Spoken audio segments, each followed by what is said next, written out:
All right.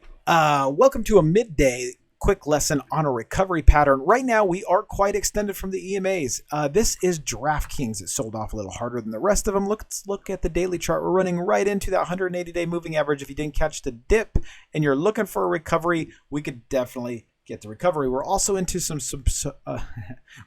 So into some support, some good support, along with bouncing off 180-day moving average. But we don't want to just buy it and hope for the best. We want to make sure that we understand if it's going to recover, that it's in the process of doing so. So first thing we want to look at is go, okay, if this was a good support, we can go ahead and mark out our support down at the bottom there, going, okay, this is the 180-day moving average, which is like a green color. We're going to go ahead and mark that as a green. And then that is our support. Now, what we also want to pay attention to is we are making lower or higher lows. So we have our first low put in here, arguably the second candle, but that would be on a small time frame. But look at this nice reversal pattern. So we are getting back up there.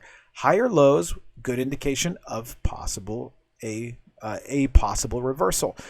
But we're fighting the moving average. It looks like time needs to catch up to price a little bit. May need to pull back one more time. And then go. But what's going to really give us the indication if this stock is actually going to move to the upside and it's going to be strong is you see this high right here. Let's go ahead and move this. Okay. This is the pivot high.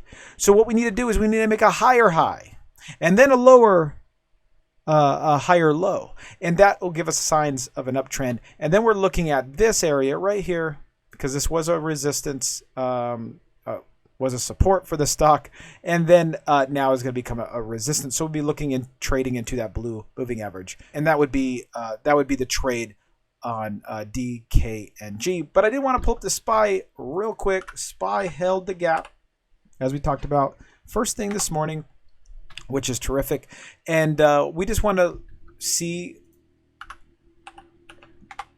just how great these how when we run into a gap down on the chart. It's a good level. These levels are something to be paying attention to. We split right through it yesterday. We did hold it a little bit, came on through. We found it to be beneficial. This was the area, if you're paying attention, where it closed yesterday. We gapped up higher this previous day. So now we are finding it as a support today. And same scenario with DraftKings, really. This is the a resistance for the stock now because it was a support before it broke on down, and so it doesn't surprise us that we aren't finding it as a resistance again.